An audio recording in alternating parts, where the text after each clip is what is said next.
मौजूद हूँ ward number 4 में। अनिरुद्ध भाटी जी मेरे साथ है। भारतीय जनता पार्टी से इस बार उम्मीदवार है। खड़खड़ी वार्ड नंबर है और जानेंगे इस वार्ड में क्या समस्या है, क्या क्या विकास होना चाहिए और इस बार का आपका क्या मुद्दा रहेगा। धन्यवाद। सर्वप्रथम तो मैं आपके चैनल को नववर्ष की शुभकामनाएं बधाई देता हूं और आपके चैनल के माध्यम से क्षेत्रवासियों को भी शुभकामनाएं देता हूं। देखिए, चुनाव वार्ड नंबर 4 का केवल विकास के मुद्दे पे लड़ा जाएगा। विगत 10 वर्षों से यह क्षेत्र बहुत घोर उपेक्षा का शिकार है।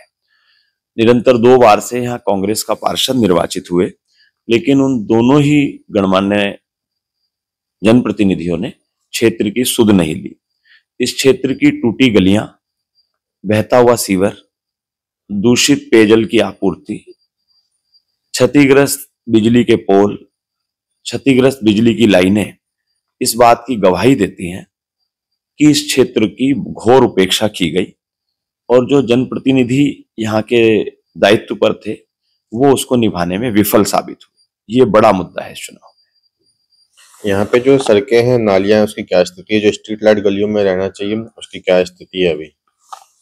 देखिए, जो मैं जा रहा हूं लोगों के जनसंपर्क करने के लिए, लोग बहुत आक्रोशित हैं। लोगों का कहना है कि जनप्रतिनिधि 5 साल क्षेत्र से नदारद रहे, वो प्रदेश से बाहर अधिकांश रहते हैं और उनका क्षेत्रवासियों से संपर्क लगभग शून्य है।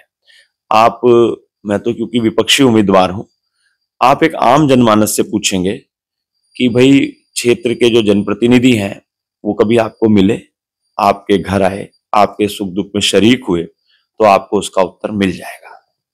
जिस तरीके से उत्तराखंड में पुष्कर सिंह धामी जी की सरकार है, उनसे क्या क्या फायदा अपने जो है हरिद्वार नगर निगम को हो रहा है, सभी वार्डों में हो रहा है, क्या क्या विकास हो पा रहा है? प्रदेश में आदरणीय पुष्कर सिंह धामी जी की सरकार हो, केंद्र की आदरणीय नरेंद्र मोदी जी की सरकार हो, उन्होंने इतनी योजनाएं जनता के हित में चलाई हैं और उसी का परिणाम है कि उत्तराखंड में लगातार दूसरी बार और केंद्र में लगातार तीसरी बार भारतीय जनता पार्टी की सरकार आज काबिज है और लोगों की समस्याओं का सुधार हो रहा है, जनता की आकांक्षाओं को पूरा किया जा रहा है और प्रदेश ही नहीं पूरे समूचे देश में एक विकास की लहर दौड़ रही है।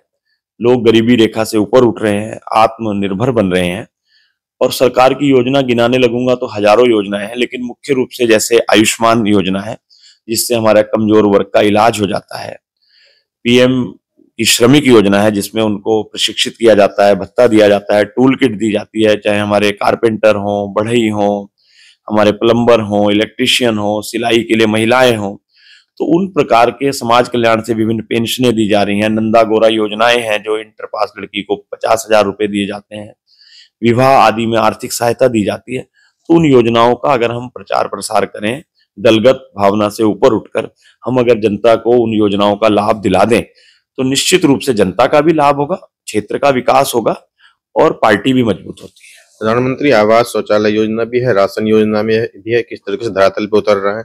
देखिए, निश्चित रूप से जो है प्रधानमंत्री जी की योजनाएं हैं वो बहुत कल्याणकारी और समाज के निचले तबके के लिए समर्पित हैं, लेकिन जो जनप्रतिनिधि होता है, क्योंकि प्रधानमंत्री जी तो हर गांव हर गली तक नहीं जा सकते, जनप्रतिनिधि उनके दूत के रूप में क्षेत्र में सेवा करता है। तो मोदी जी का कमल का फूल लेकर हमारी मेयर किरण जैसल जी और मैं अनिरुद्ध भाटी अपने वार्ड नंबर 4 खड़खड़ी में जाएंगे और इस क्षेत्र की जो घोर उपेक्षा विगत 10 वर्षों में हुई है उसको हम दूर कराते हुए हम इसको एक नया, विकसित, उन्नत और मैं कहूं कि एक तरीके से ये हरिद्वार का हार्ट है, बिल्कुल हर की पैड़ी से सटा हुआ वार्ड है, लेकिन यहाँ की जो सड़कें अपनी बदहाली की गवाही दे रही हैं उन्हें हम दुरुस्त करेंगे। स्वास्थ्य और शिक्षा जो बहुत महत्वपूर्ण सब्जेक्ट है, वो किस तरीके से अपने यहाँ नगर निगम में काम कर रहा है, एजुकेशन और हेल्थ सिस्टम?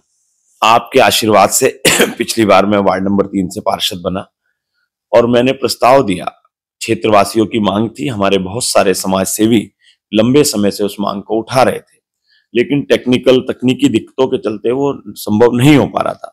हमारे क्षेत्र के एक समाज सेवी युवा मनोज निषाद जी लंबे समय से आंदोलनरत थे कि क्षेत्र में एक हॉस्पिटल बनना चाहिए, मिनी चिकित्सालय। उससे पूर्व जो प्रस्ताव जाता था वो शासन में निरस्त हो जाता था। तो सन 2020-21 में मैंने नगर निगम बोर्ड में प्रस्ताव रखा कि हम पावन धाम के सामने निशुल्क भूमि देंगे और जितनी आवश्यकता हो मानक के अनुरूप पहले वो कहते थे कि हम 500 मीटर देंगे, 100 मीटर देंगे और सर्किल रेट का पैसा लेंगे, तो शासन में प्रस्ताव निरस्त हो जाता था। हमने कहा जो चिकित्सालय के मानक के अनुरूप भूमि हम निःशुल्क देंगे और सरकार उसमें जल्दी से जल्दी हॉस्पिटल बनाए। वो प्रस्ताव सर्वसम्मति से पारित हुआ। आदरणीय मदन कौशिक जी शहरी विकास मंत्री थे, उन्होंने उस प्रस्ताव को शासन में मंजूरी दिलाई और आज पावन धाम के सामने हॉस्पिटल बन गया। दूसरा प्रस्ताव हमारा डिग्री कॉलेज का था, उसके लिए भी मैंने पावन धाम के सामने हाईवे पे भूमि का प्रस्ताव नगर निगम में दिया था, तो उस पे डिग्री कॉलेज पास हो गया।